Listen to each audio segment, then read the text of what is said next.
Hello everyone, hope you're all having a wonderful day, and today guys, we're going to be going over my Frostbitten Endgame rogue build for Diablo 4. Now this build is super fun. It has a lot of different variation to kind of fit your personal preference or your playstyle. Now this build utilizes a lot of CCs and the ability to freeze enemies instantly, which is just going to give us some insane damage output. Now depending on how you play this build, you can have really good AoE or you can have really good single target like kind of focused damage. The only negative I would say to this build is playing a rogue. It can be a little bit sweaty, high intensity, lots of focus. Now first up we are taking puncture. I bet that's absolutely no surprise whatsoever.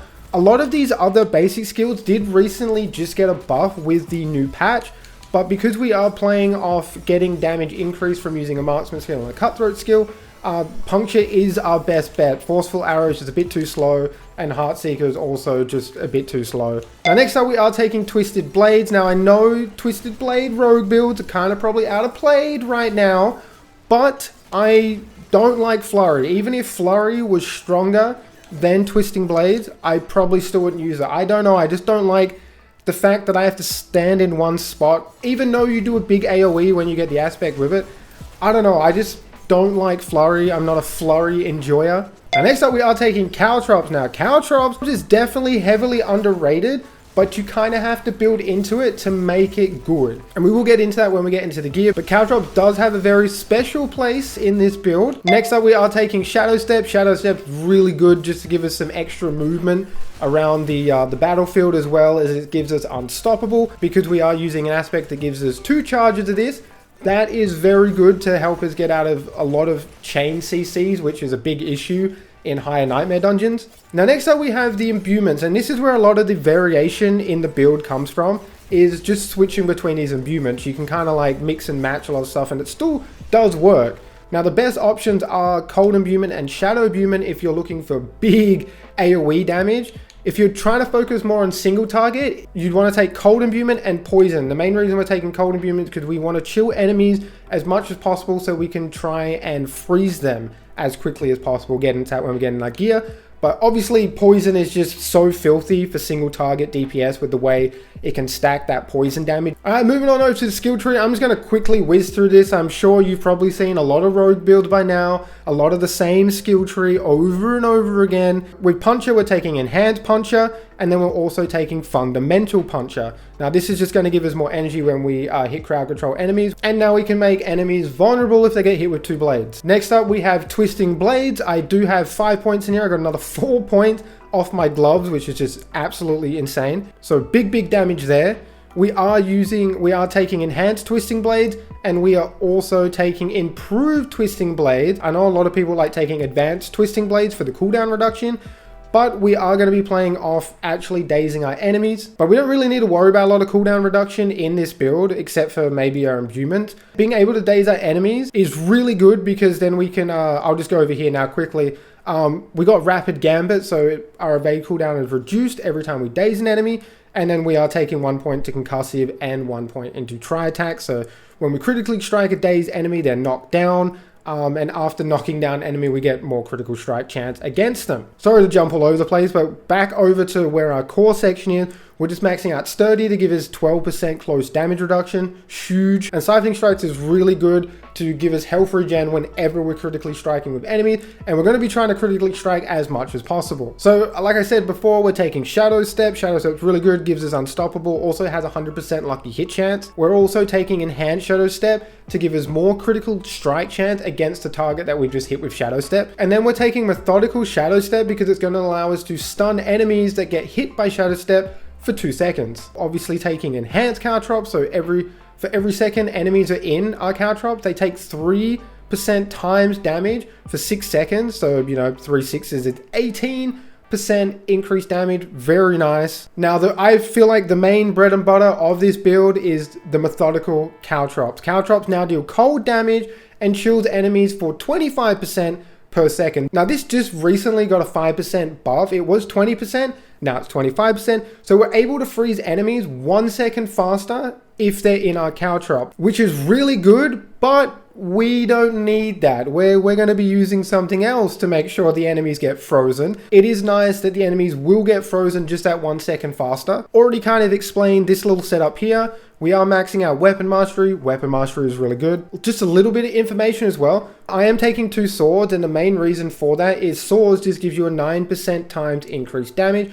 Daggers, you only get the increased damage to healthy enemies. So once you've dropped them below 80% health, which is very quick to do, you're not going to be getting this increase anymore. So swords, unfortunately, I hate that you have to just go with swords because it's the best option, because you're going to get 18 times increased damage all the time compared to you taking daggers and you're going to get against healthy targets. We're not taking anything in the subterfuge section except for maxing out exploit and also maxing out malice. These are really strong passives that you definitely want to take for just about any rogue build. The imbuements, like I said, we got shadow. We're taking enhanced shadow. We get 15% increased critical strike chance against injured enemies affected by shadow imbuement, and then blended shadow imbuement. Shadow imbuement's primary explosion makes enemies vulnerable for 2 seconds. Now we are putting 1 point into shadow crash. The only reason we're putting a point here is so we can put 2 points into consuming shadow. We generate 20 energy every time we kill an enemy with shadow damage. You don't want to put 3 points in here because you'll probably cap energy all the time. I mean, if you kill a big pack of enemies, you're probably going to cap out energy anyway, but it is nice that you can just cap out energy and you can just spam Twisted Blaze or spam Flurry if you like using Flurry. We're taking Enhanced Cold Imbuement, which just gives us a lucky hit chance to make enemies vulnerable. And then we also have Mixed Cold Imbuement, which is our Chilled Immune skill, deal 20 times damage to crowd controlled enemies, and we're always going to be crowd controlling enemies, so that is a very nice bonus. It's doubled against frozen enemies too. We are maxing out Frigid Finesse. I do have 1 extra point in here from my necklace, and this allows us to do 20 times increased damage to chilled enemies and 40% time increased damage to frozen enemies. We're not actually taking an ultimate, but we are maxing out Adrenaline Rush, which is going to give us increased energy regeneration while we're moving around, so it's just good going in between packs and we can always be refilled up on energy. We're also maxing out Haste. While we're above 50% energy, you gain 15% increased movement speed. While below 50% energy, you get 15% increased attack speed. Also got just 1 point into Innovation. I'm not sure where else you would kind of put another point. I mean, you could probably go more Shadow. You could put 1 into Poison, so you have Poison, so you got some single target if you want to switch out for bosses or whatever. But I've just put it here just to give us a lucky hit chance to gain 8 energy from time to time. And then for the key passives, we are using Close Quarter Combat, which recently just got a buff from 20% times increased damage to 30% times increased damage. Now, when we damage a close enemy with a marksman or a cutthroat skill, they each grant a 10% increased attack speed bonus for 8 seconds. While we have both attack speed bonuses, we get that 30% increased damage to crowd controlled enemies. And since we're basically playing off crowd controlling as many enemies as possible, this is really strong, and that extra 10% that they buffed this by was really strong as well. Like, I instantly noticed a change after that update. Now, moving on over to the gear, guys, I'm going to be going over what you should be taking for this build, and then we'll cover all the other aspects after that. Now, first up, obviously, we have the Twisting Blades aspects, the Blade Dance aspect. I had put that on my 2-hander crossbow so we can get the 100% increase, because this is just such a massive damage increase to our Twisting Blades, and it lets our Twisted Blades now orbit around us for a short time after they return back to us.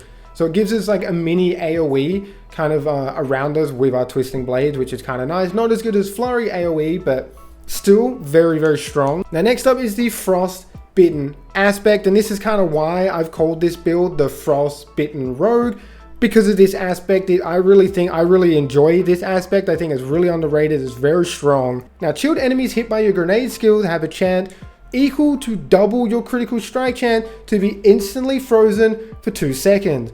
And we also deal 31 times increased critical strike damage against frozen enemies. Now, you're probably wondering, Ozzy, how are you able to get this to work if you're not taking Smoke Grenade? When you use the Ring of Surprise, or the Surprise aspect where you drop stun grenades, or even when you use the Trickster aspect where your Caltrops drop stun grenades, these stun grenades count for grenade skills. It's not just your smoke grenade. This also works with any other aspect that drops a smoke grenade too, like the one that drops a smoke grenade at the end of dash, and also the escaped artist aspect, I think it's called, because it recently just got buffed. The one that just randomly drops a smoke grenade and you're able to dodge attacks. These all work with the Frostbitten Amulet. You really could just take all that stuff, chill enemies, and you just be freezing enemies constantly. Because we have 33% critical strike chance. So we get 66% chance to critically strike enemies if they're chilled and they get hit with a grenade skill. Now with the Ring of Surprise, it's whenever we evade or shadow step, we drop our stun grenades. So with our boot, we do have 3 max evade charges, giving us 4 evade charges. And on the boot, we also have the Ravager's aspect, which is where our shadow step gets an additional charge, and killing an enemy with shadow step gives it increased damage and refunds a charge. Kind of a nuts aspect, because now we can evade 4 times and we can shadow step 2 times. So we can drop 6 clusters of stun grenades, which is kind of nuts. But the main bread and butter is obviously the Caltrops dropping the stun grenades. Remember, Caltrops instantly chills enemies.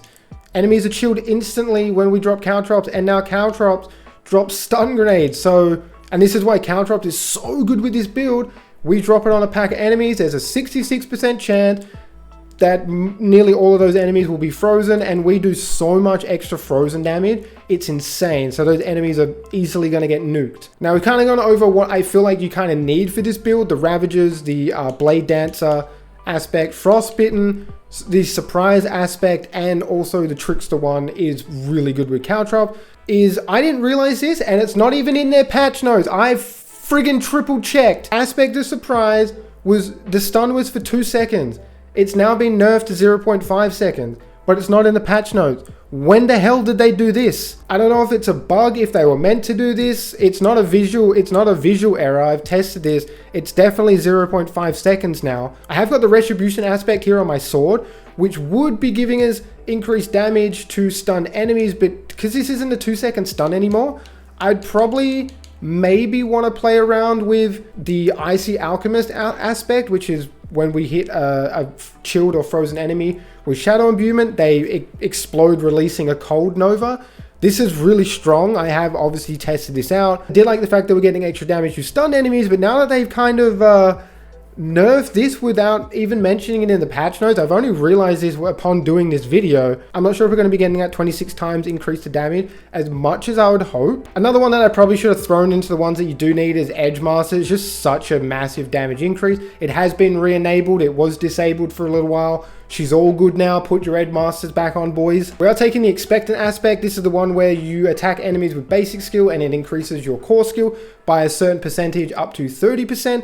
I did have a nice 10% one, but I had to re-roll because I got a better ring. So I've only got 7% here, but having a 10% one is really good because all you have to do is basic cast 3 times, build up your combo points, and yeah, you'll have that 30% all the time. Completely forgot about specializations until I just mentioned combo points. So I am obviously taking combo points for any boss fight. I would highly recommend using Inner Sight because it's much easier to get the Inner Sight proc on a boss because there's only one target. And then you can just spam Twisted Blade, rotate between your imbuements, and the boss is pretty much going to be dead. And if you are using poison, yeah, Inner Sight with poison and Twisted Blades is a dirty combo. It's nasty. And then the 2 defensive ones that I feel like you really do kind of need, it makes a massive difference, is the aspect of Might, which is your basic skills are going to grant 20% damage reduction for 6 seconds. I've got the max roll here. The lowest will be 2 seconds, and you can get anywhere between 2 and 6 seconds, obviously the higher being better. So this is going to make a big difference for your survivability in high nightmare dungeons. The other one that's going to make a big difference is the aspect of Disobedience, and this allows us to gain 0.3% increased armor for 4 seconds whenever we deal any kind of damage, stacking up to 30%.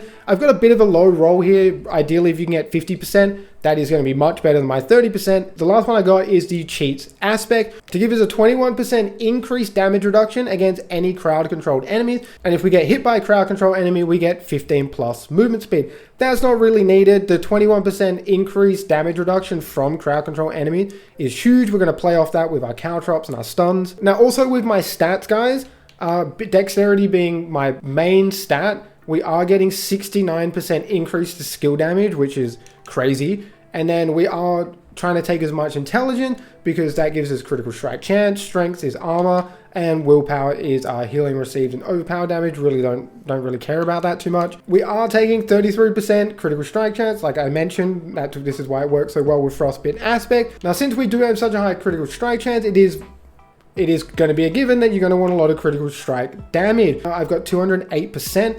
So crits do a lot of damage, and we are taking 237.4% vulnerable damage. Now, if you guys do not know, vulnerable damage, critical strike chance, critical strike damage, your skill increases, these all go in separate damage buckets and they all multiply with each other. And then I am taking a lot of damage versus crowd control enemies, because we are crowd controlling enemies a lot, because we are slowing, we are stunning, we are freezing, we are dazing, we are chilling. We're doing pretty much more than half on that list. Now, I'll just briefly go over my Paragon board. I haven't fully like set this all out, so I'll kind of go over the main things that are giving us as much damage as they are. I have taken the control glyph socket, which is going to give us, we're getting a massive increase to damage to crowd control enemies. We also get a times increase to enemies that are chilled, slowed. We get a 20% times increase to any enemies that are stunned or frozen. We're going to be trying to get as many enemies frozen. We're going to be chilling enemies all the time. So I feel like the control one is good early game. I'm not sure if this is going to be one that I keep later on, but it is really helping me now. I have gone this way to get the skillful node, just more damage, more dexterity. And now I did take the tricks of the trade board so I could get this legendary node. So when we use a marksman skill, our next cut through skill does 25% increased damage, vice versa. And so we can get more damage to close enemies. We've gotten the bonus here. We can get some damage reduction from close enemies, which is really good. Come through, we've picked up lawless, more damage. I've gone over here just a little bit just to get damage to elites. I'm not sure if you really need this one, but I mean, plus 32% damage to elites is very nice. I do have the chip glyph in here, which is just going to give us increased physical damage. Like I said, none of these glyphs are like finalized, but these are the ones that I am using. These are the ones that I am getting the most amount of damage out of so far. Because we have the 40 extra dexterity, we are getting the bonus, which is physical damage, increases the damage an enemy takes from you by 1% up to 10 times percent. Kind of gone up here. I took the Havoc. I wanted more critical strike damage, more physical damage. And then I did take the cheap shot board so I could get this legendary node where we get 5 times increased damage for each nearby enemy that is crowd controlled. We're trying to crowd control as much as possible, so this is a very nice damage increase that we are getting. We took Oppress, more damage to crowd controlled enemies. I have gone over here and got Devious, which again is more damage to crowd control enemies. And then I've only just kind of got over here, so I'm not even sure if I'm going to keep the combat glyph. But for now, we are getting 22.7% increase to critical strike damage with our core skills. Oh, woo! Man, that was a lot to cover. Hopefully I didn't bore you guys shitless, but I highly recommend you guys go and try this build out. It's a lot of fun. I tried using stuff that you don't see a lot of people use. Like what a lot of people do use when they take 2 imbuements is like poison and shadow. So I kind of wanted to do something different. I wanted to use caltrops because I don't see a lot of people use that. And I wanted to use some aspects that I also don't see a lot of people utilizing as well, just to see if they would actually work. Now, yes, I feel like once you start getting into the Paragon board with the amount of damage increases you get, you can make anything really work as long as you making sure you take like a lot of vulnerability, a lot of critical strike damage, critical strike chance, and then you want to take all those other niche multipliers on top. That's basically it from me, guys. Hopefully this video did help you out. Appreciate all the love and support as always, guys, and until next time, stay safe. Peace out.